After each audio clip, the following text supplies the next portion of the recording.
Hello guys, Josna വ്ളോഗിലേക്ക് എല്ലാവർക്കും സ്വാഗതം കേട്ടോ. ഞാൻ ഇന്ന് വന്നിരിക്കുന്നത് ആശാ മെമ്മോറിയൽ സെക്കൻഡറി സ്കൂളിലാണ്. ഇവിടെ മലയാളി മാർഗഴി മഹോത്സവം സ്റ്റാർട്ട് ചെയ്തായിരുന്നു കേട്ടോ. 3 ദിവസമായിട്ടുള്ള പരിപാടികളാണ്. 3ാമത്തെ ദിവസമാണ് ഞാൻ വന്നത്. ഇവിടെ ഇപ്പോൾ നടന്നുകൊണ്ടിരിക്കുന്നത് ചങ്ങമ്പുഴയുടെ രമണൻ എന്നുള്ള കഥാപ്രസംഗമാണ്. അപ്പോൾ നമുക്ക് കാണാം, എൻജോയ് ചെയ്യാം. ഓക്കെ. ആക്ഷേപിച്ചവർ തന്നെ അഭിനന്ദിക്കത്തക്ക വിധത്തിൽ മലയാളത്തിന്റെ അക്ഷരങ്ങൾ നാവിൽ നുഴയുന്ന ഏതൊരു കുഞ്ഞിന്റെ ചുണ്ടിലും ഈരടികൾ തത്തിക്കളിക്കത്തക്ക വിധത്തിൽ അത്രയ്ക്ക് മനോഹരമായി കൈരളിക്ക് ശ്രീ ചങ്ങമ്പുഴ പ്രദാനം ചെയ്ത ആരണ്യക കാവ്യമാണ്, നാടകീയ കാവ്യമാണ്, പ്രണയകാവ്യമാണ് രമണൻ. അതുകൊണ്ട് ആണ് അത് വായിച്ചിട്ടും വീണ്ടും വായിക്കാൻ, കേട്ടിട്ടും വീണ്ടും കേൾക്കാൻ നമുക്ക് താല്പര്യം തോന്നുന്നത്. വാസ്തവത്തിൽ രമണന്റെ പ്രശ്നം എന്താണ്? രമണനിലെ പ്രശ്നം 100ക്ക് 100 പ്രേമം, അല്ലാതെ വല്ലതുകൊണ്ടു. മനുഷ്യൻ ദൈനംദിനം നേറുന്ന എത്രയോ പ്രശ്നങ്ങൾ നമ്മൾ അഭിമുഖീകരിച്ചുകൊണ്ടിരിക്കുമ്പോൾ, ഇപ്പോൾ കേരളത്തിന് തന്നെ ഇപ്പോൾ കോടതി വിധിയൊക്കെ വന്ന് വലിയ വിവാദമൊക്കെ നടന്നുകൊണ്ടിരിക്കുന്ന കാലം. എന്ത് മാറ്റപ്പെട്ടതിൻ്റെ അടിസ്ഥാനത്തിൽ, തൊണ്ടി മാറ്റപ്പെട്ടതിൻ്റെ അടിസ്ഥാനത്തിൽ എന്നൊക്കെ പറഞ്ഞ് വലിയ വിവാദം നടന്നുകൊണ്ടിരിക്കുന്ന കാലമാണ്. മാറ്റിയത് എന്താണെന്ന് നിങ്ങൾക്കെല്ലാം അറിയാം, ഞാൻ പറയുന്നില്ല. അപ്പോൾ അത്തരത്തിലുള്ള ദൈനംദിനം നേറുന്ന രാഷ്ട്രീയപരമായും സാംസ്കാരികപരമായുമുള്ള ഒരുപാട് പ്രശ്നങ്ങളെ നമ്മൾ അഭിമുഖീകരിക്കുമ്പോൾ നമുക്ക് പ്രേമത്തിനോട് മാത്രം എന്താണ് ഇത്ര താല്പര്യം? എനിക്ക് തോന്നുന്നത് അമ്പാടിക്കണ്ണന്റെ ശൃംഗാരലീലകൾ കണ്വാശ്രമത്തിലും കണ്ടു നമ്മൾ. അമ്പാടിക്കണ്ണന്റെ ശൃംഗാരലീലകൾ കണ്വാശ്രമത്തിലും കണ്ടു നമ്മൾ. അങ്ങു തൊട്ടിന്നോളം ആ പ്രേമനാടകം കാണു നമ്മൾ. അമ്പാടിക്കണ്ണന്റെ ശൃംഗാരലീലകൾ കണ്വാശ്രമത്തിലും കണ്ടു നമ്മൾ. പൂനിലാവും തടാകവും തീരവും രാവും കിനാവും കലർന്ന ലോകം നാവനങ്ങീടുകിൽ ആ പ്രേമഗാനത്തിൻ ഭാവങ്ങളല്ലാതെ എന്തു പാടും. അമ്പാടിക്കണ്ണന്റെ ശൃംഗാരലീലകൾ കണ്വാശ്രമത്തിലും കണ്ടു നമ്മൾ. അപ്പോൾ അതാണ് പ്രശ്നം. ലോകം നിലനിൽക്കുന്നിടത്തോളം കാലം, ആണും പെണ്ണും നിലനിൽക്കുന്നിടത്തോളം കാലം, ജീവജാലങ്ങൾ നിലനിൽക്കുന്നിടത്തോളം കാലം പ്രേമം ഒരു പ്രശ്നമാണ്. അതാണ് നമുക്കതിനോട് ഇത്രയുമ്പം, ഇത്ര കമ്പം.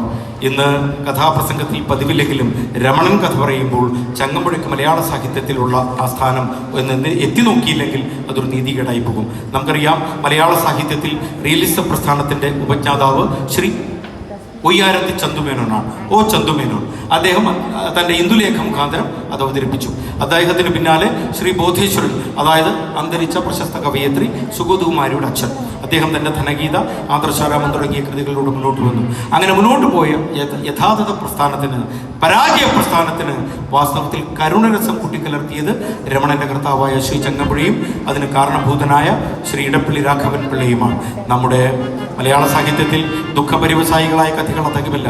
അതിന് കാരണമായിട്ട് പറയുന്നത് മലയാളികൾ എല്ലാവരും തന്നെ ശുഭവിശ്വാസികളാണ്, അശുഭവിശ്വാസികളല്ല എന്നുള്ളതാണ്. പക്ഷേ മനുഷ്യനെ ഇരുത്തി ചിന്തിപ്പിക്കുവാനും പഠിപ്പിക്കുവാനുമുള്ള സവിശേഷമായ ഒരു കഴിവ് ദുഃഖപരിവസായികളായ കഥകൾക്കുണ്ട് എന്നുള്ളത് സത്യമാണ്. അങ്ങനെ നോക്കുമ്പോൾ ചങ്ങമ്പുഴക്ക് മുമ്പ് തന്നെ ആശാൻ തന്റെ കരുണ, നളിനി, ലീല തുടങ്ങിയ കൃതികളിലൂടെ, ആശാനെ കുറിച്ച് ഓർക്കാതെ പോകുന്നത് ശരിയല്ല എന്നുള്ളത് കൊണ്ടാണ്, കരുണ, ലീല, നളിനി എന്ന കൃതികളിലൂടെ മുന്നോട്ട് വന്നിട്ടില്ലേ എന്ന് ചോദിക്കുന്നവരുണ്ടാകും. പക്ഷേ കരുണയിൽ ഉത്തരമധുരാപുരിയിൽ ഉത്തരോപാന്തത്തിലുള്ള വിസ്തൃത രാജവീഥ്യത്തിന് കിഴക്കരികിൽ കാളിമ കാളും നഭസെ ഉമ്മവയ്ക്കും വെൺമനോറ്റ മാളികയും നിന്റെ തെക്കേ വളർമുറ്റത്തിൽ ചിന്നിയ പൂങ്കുലകളാം പട്ടുതൊങ്കൽ ചൂടും ഒരു പൊന്നശോകം വിടർത്തിയ കുടതൻ കീഴിൽ മസൃണ ശിലാസനത്തിൽ ചരിഞ്ഞ പാർശ്വത്തിൽ പുഷ്പ വിശ്രുമര സുരഭിയാം ഉപധാനത്തിൽ എന്നിങ്ങനെ വർണ്ണിച്ച് അവസാനം കഞ്ചബാണൻ തന്റെ വട്ടം കെട്ടിയ രാജ്ഞി പോലൊരു മഞ്ജുളാങ്കിയിരിക്കുന്നു പതിമോഹിനി.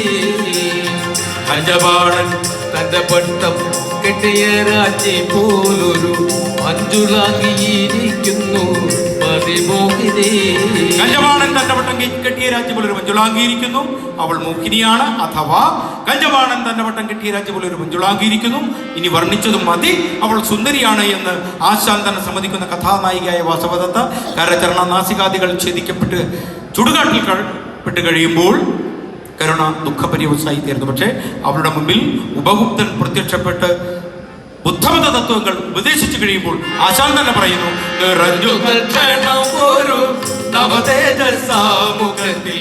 മറഞ്ഞുപോയി മുൻപു കണ്ട് ശോകരേഖകൾ നിറഞ്ഞു തൽക്കണമൊരു നവതേജസാമുഖത്തിൽ മറഞ്ഞുപോയി മുൻപു കണ്ട് ശോകരേഖ. അതോടെ കരുണയിൽ ദുഃഖപര്യവസായത്വം അവസാനിക്കുന്നു. പക്ഷേ നളിനി ദിവാകരന്മാരും ലീലാമദനന്മാരും സാത്വിക പ്രേമത്തിന്റെ, അനശ്വര പ്രേമത്തിന്റെ, അലൗകിക പ്രേമത്തിന്റെ, നിസ്തുല പ്രേമത്തിന്റെ ഉദാത്ത മാതൃകകളാണ്. അങ്ങനെ ഒരു പ്രേമം ഇന്നത്തെ ലോകത്ത്, പ്രത്യേകിച്ച് ചെറുപ്പക്കാരുടെ ലോകത്ത് ഈ പോസ്റ്റ് മോഡേൺ കാലഘട്ടത്തിൽ സംഭവ്യമാണോ എന്ന് സംശയിക്കുന്നവരുണ്ടാകും. എന്നാൽ സംഭവ്യമായ കഥ, സംഭവിച്ച കഥ, സംഭവിച്ചു കൊണ്ടിരിക്കുന്ന കഥ കൈരളിക്ക് ശ്രീ ചങ്ങമ്പുഴ പ്രദാനം ചെയ്തതാണ് രമണൻ.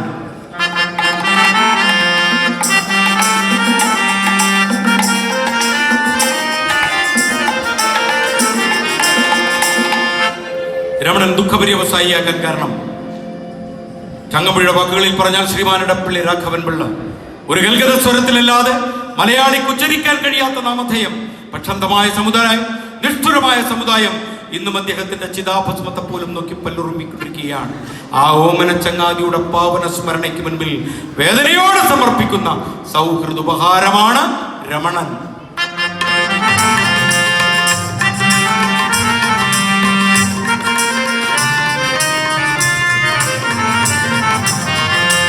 അപ്പോൾ രമണൻ ദുഃഖപര്യവസായിയാകാൻ ഒന്നാമത്തെ കാരണം അന്ധമായ സമുദായം, നിഷ്ഠുരമായ സമുദായം അഥവാ നമ്മുടെ സാമൂഹ്യ വ്യവസ്ഥ.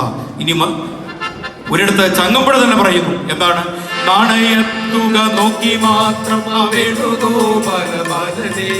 തൽപ്രണയ വൃന്ദാവനത്തിൽ നിന്നാട്ടിയോടിച്ച ലോകമേ, നീയും കൊള്ളാം നിന്റെ നീതിയും കൊള്ളാം നീചവിത്ത പ്രതാപമേ, നീയും കൊള്ളാം നിന്റെ നീതിയും കൊള്ളാം നീച വിത്ത പ്രതാപമേ.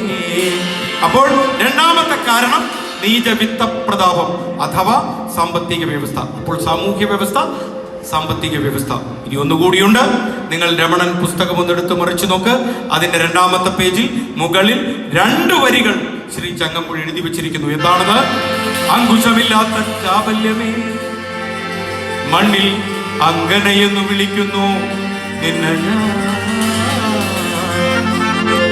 അറുതിയറ്റ നിയന്ത്രണം ചാബല്യമേ, നിന്നെ ഞാൻ സ്ത്രീ എന്ന് വിളിക്കുന്നു എന്ന്. ഇന്നത്തെ കാലത്ത് പറഞ്ഞാൽ ബുദ്ധിമുട്ടാണ്. കാരണം തികച്ചും രമണൻ കഥ തന്നെ പുതിയ കാലഘട്ടത്തിൽ തികച്ചും സ്ത്രീവിരുദ്ധമായി കരുതപ്പെടാവുന്ന ഒരു കഥയാണ്.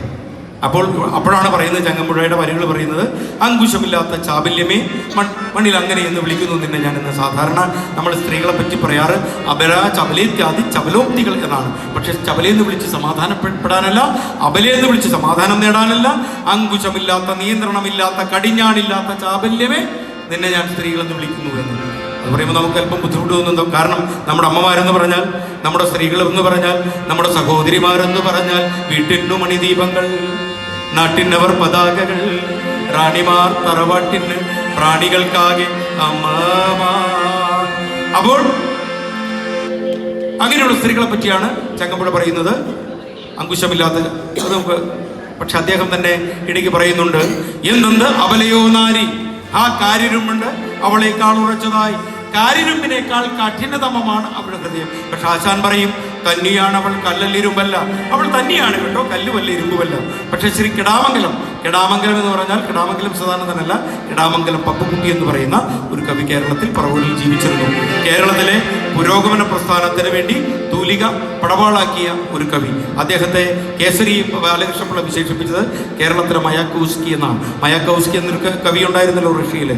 32-ാമത്തെ വയസ്സിൽ ആത്മഹത്യ ചെയ്ത മയാക്കോവ്സ്കി അദ്ദേഹമാണ് വാസ്തവത്തിൽ റഷ്യൻ വിപ്ലവത്തിന് പ്രചോദനകരമായ രീതിയിൽ കവിത എഴുതിയെന്ന് പറഞ്ഞു കേട്ടിട്ടുണ്ട്.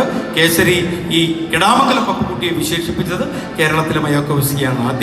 അദ്ദേഹം പറയുന്നത്, കാമിനി മണിമാർക്കും ചിലപ്പോൾ കാര്യരുമ്പിനേക്കാൾ കഠിനം, ചിലപ്പോൾ എന്നുള്ള സാവകാശം കൊടുക്കുന്നേ ഉള്ളൂ. പക്ഷേ നമ്മുടെ ആധുനിക കവിയായ ബാലചന്ദ്രൻ ചുള്ളിക്കാട് പറയുന്നത് എന്താണെന്നറിയാമോ? സ്ത്രീയെ ശമിക്കാത്തൊരീ മൃഗജ്വാലയെ സ്വീകരിക്കുന്ന സമുദ്രവാത്സല്യമേ. സ്ത്രീയെ ശമിക്കാത്തൊരീ മൃഗജ്വാലയെ പുരുഷന്റെ മൃഗതൃഷ്ണയെ സ്വീകരിക്കുന്ന സമുദ്രവാത്സല്യം. സമുദ്രവാത്സല്യമേ എന്നാണ് സ്ത്രീയെ വിശേഷിപ്പിക്കുന്നത്. സമുദ്രവാത്സല്യം എന്താണെന്ന് നമുക്കറിയാമല്ലോ. നമ്മൾ സമുദ്രതീരത്ത് പോയി കഴിഞ്ഞാൽ, കടലിൻ്റെ തീരത്ത് പോയി കഴിഞ്ഞാൽ നമുക്കറിയാം, തിരമാല കൈകൾ കൊണ്ട് എപ്പോഴും വന്ന് പരിലാളനകളോടെ നമ്മളെ തലോടിക്കൊണ്ടിരിക്കും. പക്ഷേ എപ്പോഴാണ് സംഹാരരുദ്രയായി സുനാമിയായി അഞ്ഞടിക്കുന്നതെന്ന് പറയാൻ കഴിയില്ല. അതാണ് പറയുന്നത്, സ്ത്രീയെ ശമിക്കാത്തൊരീ മൃഗജ്വാലയെ സ്വീകരിക്കുന്ന സമുദ്രവാത്സല്യം. പക്ഷേ ചങ്ങമ്പുഴ പറയുന്നത്, അങ്കുശമില്ലാത്ത ചാബല്യമേ മണ്ണിൽ അങ്ങനെ എന്ന് വിളിക്കുന്നു നിന്നെ ഞാൻ എന്നാണ്. അദ്ദേഹം എങ്ങനെ അത് സമർത്ഥിക്കുന്നു നമുക്ക് നോക്കാം. ചങ്ങമ്പുഴ ഇടപ്പള്ളിക്കാരനായതുകൊണ്ട് നമുക്ക് തൽക്കാലം പെരിയാറിന്റെ തീരം എന്ന് നോക്കാം. പെരിയാറിന്റെ തീരം.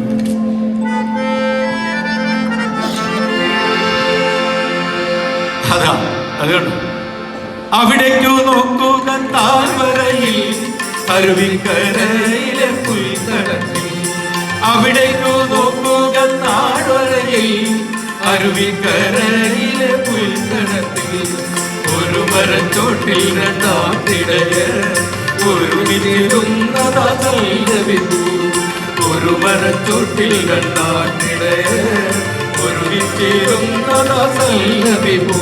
അവിടെ ആ താഴ്വരയില്, ആ മരത്തിന്റെ ചുവട്ടില്, ആ പുൽത്തകിടിയില് രണ്ടാട്ടിടയന്മാർ ഒരുമിച്ചിരുന്ന് സല്ലപിക്കുകയാണ്. ആരൊക്കെയാണ് അവർ? ഒരു ഞെട്ടിയിലങ്കൂരിച്ചാത്ത ശോഭം വിലസീടും രണ്ടോമൽ പൂക്കൾ പോലെ. ഒരു ഞെട്ടിയിലങ്കൂരിച്ചാത്ത ശോഭം വിലസീടും രണ്ടോമൽ പൂക്കൾ പോലെ. ഇതിന്റെ പ്രത്യേകത ചങ്ങമ്പുഴ തന്നെ മറ്റൊരിടത്ത് പറയുന്നുണ്ട്. ഒറ്റ ഞെട്ടിൽ വിരിഞ്ഞ സൗരഭം കൊട്ടിടും രണ്ടു പൂക്കൾ പോൽ. ഒറ്റ ഞെട്ടിൽ വിരിഞ്ഞ സൗരഭം കൊട്ടിടും രണ്ടു പൂക്കൾ പോൽ. അതുപോലെ ആ സ്നേഹിതന്മാർ തമ്മിലുള്ള സൗഹാർദ്ദ ബന്ധം അത്രയ്ക്ക് സുദൃഢമായിരുന്നു, സുശക്തമായിരുന്നു എന്ന് കാണിക്കാനാണ് ഒരു ഞെട്ടിയിൽ അങ്കൂരിച്ചാത്ത ശോഭം വിലസിടും രണ്ടോമൽ പൂക്കൾ പോലെ. ഒരു ഞെട്ടിയിൽ അങ്കൂരിച്ചാത്ത ശോഭം രണ്ടോമൽ പൂക്കൾ പോലെ. അതിൽ ആ നീണ്ടു നിവർന്ന് കിടക്കുന്ന പ്രശാന്ത ഗംഭീരൻ, ആ 28-ാം വയസ്സുകാരൻ, അതാണ് രമണൻ.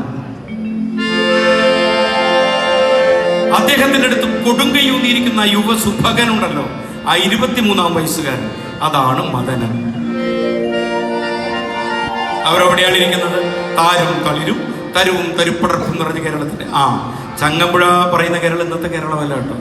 ഇന്നത്തെ കേരളം വാലും തലയില്ലാത്ത കേരളമാണ്. പക്ഷെ അദ്ദേഹം വിഭാവനം ചെയ്യുന്ന കേരളം മംഗലാപുരത്തിന്റെ തെക്കൊരു മഞ്ചേശ്വരം, മഞ്ജുള മലയാള പുണ്യമാം നീലേശ്വരം, വീരരെ പ്രസവിച്ചു പോറ്റിടും കണ്ണൂർ തലശ്ശേരി മയ്യണി പ്രസവിച്ചങ്ങൾ, സഞ്ജയൻ വിരാജിച്ച കുക്കുടക്കോടം, ഭദ്രഞ്ചകം, ഗുരുവായൂർ, തൃശ്ശൂർ, പേരൂർ, ഗോശ്രീ, എറണാകുളം, വൈക്കം, പേരടും, ആലപ്പുഴ, വരുണോല്ലാസം, കൊല്ലമുല്ലരസ്യാനന്തൂരം, ഉപ്പാടുന്ന താമരക്കുളം, മുട്ടം, കോവളം, കോമളകുമരിക, ഗോപുരപരിവട്ടമുള്ള കേരളമാണ്. അത് തന്നെ കർണാടകം പണ്ട് കാസർഗോഡ് കർണാടകത്തിന് വിട്ടുകൊടുക്കണമെന്ന് പറഞ്ഞ അന്നത്തെ മുഖ്യമന്ത്രി ഗുണ്ടുറാവു ഒരു ഗുണ്ടിട്ടു. അന്ന് കേരളം ഭരിച്ചിരുന്ന സഖാവ് ഇ കെ നായനായിരുന്നു. അദ്ദേഹം പറഞ്ഞു ഗുണ്ട് കയ്യിൽ തന്നെ ഇരുന്നോണ്ടിരുന്നു. എന്നാലും അന്ന് ഗുണ്ട് പൊട്ടിയോന്നറിയില്ല, ഗുണ്ടുറാവുമില്ല, ഇ കെ നായനാരും ഇല്ല. അപ്പോൾ അന്നത്തെ കേരളം, കാലാകാലങ്ങളിൽ കൃത്യമായി മഴ പെയ്തിരുന്ന കേരളം, കുടിവെള്ളം പ്രശ്നമൊന്നും കേട്ടുകേൾവി പോലും ഇല്ലാതെ നിൽക്കുന്ന കേരളം, നമ്മുടെ കാടുകളിൽ ഇട്ടിയും ചന്ദനവും പോലുള്ള വിലപിടിപ്പുള്ള മരങ്ങൾ തിങ്ങി നിറഞ്ഞിരുന്ന കേരളം, എന്തിന് ആ മരങ്ങൾ വെട്ടിയെടുത്ത് പുട്ടടിക്കാനുള്ളതാണെന്ന് വിചാരിക്കാതിരുന്ന കേരളം, എന്തിന് സസ്യശ്യാമള കോമള കേദാരമെന്ന് നമ്മുടെ കവികളൊക്കെ പാടി വാഴ്ത്തിയ കേരളം, അവിടെ മലരടി കാടുകൾ തിങ്ങി വിങ്ങി ഭരതകാന്തിയിൽ മുങ്ങി മുങ്ങി. മലരടി കാടുകൾ തിങ്ങി വിങ്ങി ഭരതകാന്തിയിൽ മുങ്ങി മുങ്ങി. കരളും വിരിയും കവർന്നു നിന്നെ കരയറ്റൊരാലസൽ ഗ്രാമഭംഗി. മിഴിയും കവർന്നു പിന്നെ കരയൊരാലത്തിൽ ഗ്രാമഭംഗി. അങ്ങനെ പ്രകൃതി ദേവിന് തന്നെ അത് കണ്ട് കരിഞ്ഞതാണോ എന്ന് തോന്നുമാറ് മഞ്ഞിൻ തുള്ളികൾ വഹിച്ച പുല്ലിൻപൊടികളെ പുലർകാല രാഗപ്രഭവം എത്തി നോക്കുന്ന സമയം. അങ്ങനെ പ്രകൃതിയിൽ തന്നെ പ്രണയത്തിന്റെ ബീജാപാപം ചെയ്തുകൊണ്ടാണ് ചങ്ങമ്പുഴ തന്റെ മനോഹരമായ ഈ ആരണ്യക കാവ്യം ആരംഭിക്കുന്നത്. ഈ സമയം എവിടത്തിരിഞ്ഞൊന്ന് നോക്കിയാലെന്ത് അവിടെല്ലാം പൂത്ത മരങ്ങൾ തന്നെ. എവിടത്തിരിഞ്ഞൊന്ന് നോക്കിയാലെന്ത് അവിടെല്ലാം പൂത്ത മരങ്ങൾ തന്നെ. ഒരു കൊച്ചു കാറ്റെങ്ങാൻ വന്നു പോയാ,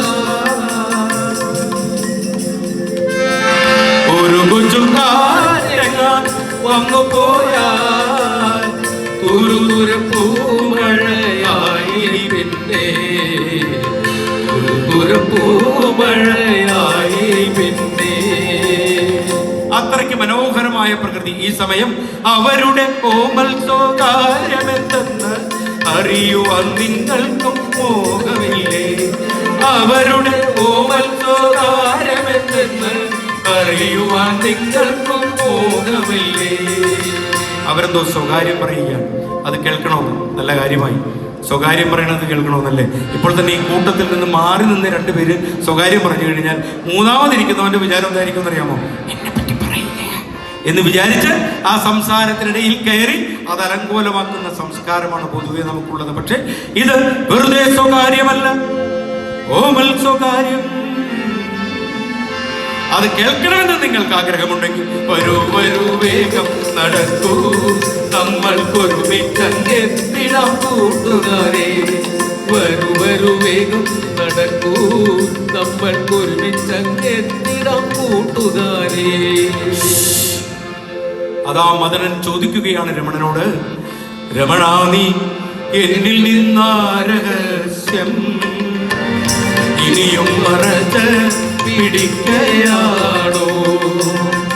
ഇരുമയാണെങ്കിലും നമ്മളൊറ്റ കരളല്ലേ, നീ എൻ്റെ ജീവനല്ലേ. കരളുന്നതുണ്ടൊരു ചിന്ത നിന്റെ കരളിനെ നിത്യം എനിക്കറിയാം.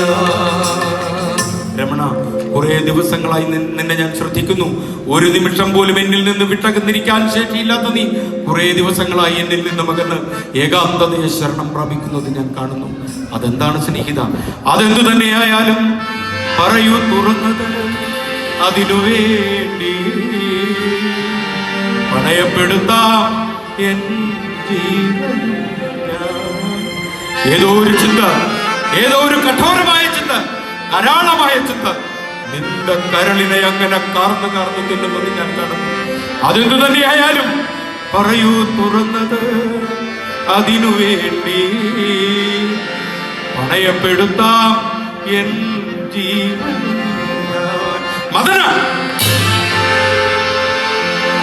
എന്താണ് ചോദിച്ചത്? നിന്നിൽ നിന്നും ഇങ്ങനെ ഒരു ചോദ്യം ഞാൻ പ്രതീക്ഷിച്ചിരുന്നില്ല സ്നേഹിത. നീ ഒരിക്കലും അങ്ങനെ ചോദിക്കാൻ പാടില്ലായിരുന്നു. കാരണം മമ മനം തീറുന്നു കട്ടമെന്നേ മദനാ നീ വിധം ചൊല്ലരുതേ. മദനായി വിധം ചൊല്ലരുതേ. പറയൂ പരസ്പരം നാം അറിയാതെ ഒരു രഹസ്യം പോലും നമ്മിലുണ്ട്. പറയൂ പരസ്പരം നാം അറിയാതെ ഒരു രഹസ്യം പോലും നമ്മിലുണ്ട്. രമണ, ഇന്ന് വരെ അത് നേരാണെന്ന് വിചാരിച്ചിരുന്നു ഞാൻ. ഇന്ന് വരെ അത് സത്യമാണെന്ന് വിശ്വസിച്ചിരുന്നു. പക്ഷെ നിന്റെ മുഖം വിളിച്ചു പറയുന്നു, വദനം യഥാർത്ഥത്തിൽ മാനവന്റെ ഹൃദയത്തിൽ കണ്ണാടി തന്നെയെങ്കിൽ. വദനം യഥാർത്ഥത്തിൽ മാനവന്റെ ഹൃദയത്തിൽ കണ്ണാടി തന്നെയെങ്കിൽ. ലവലേശം സംശയമില്ല ചിന്ത വിവശമാണിന്നു നിന്നന്തരംഗം. ലവലേശം സംശയമില്ല ചിന്ത വിവശമാണിന്നു നിന്നന്തരംഗം. മദന, ആ വേദനയുടെ കഥ നീയും എങ്ങനെ അറിയുന്നു? നീയും എന്തിനെന്നെ പോലെ വേദനിക്കുന്നു എന്ന് വിചാരിച്ച് ഞാൻ പറഞ്ഞില്ല എന്നേ ഉള്ളൂ. നിനക്കതറിയണമെന്നുണ്ടെങ്കിൽ അറിഞ്ഞേ നോക്കൂ എന്ന് നിർബന്ധമാണെങ്കിൽ ഞാനത് പറയാം സ്നേഹിത, ഞാനത് പറയാം അനുജ. നീ അറിഞ്ഞു കാണും ഞാനും ചന്ദ്രികയും തമ്മിൽ പ്രണയബദ്ധരാണ്.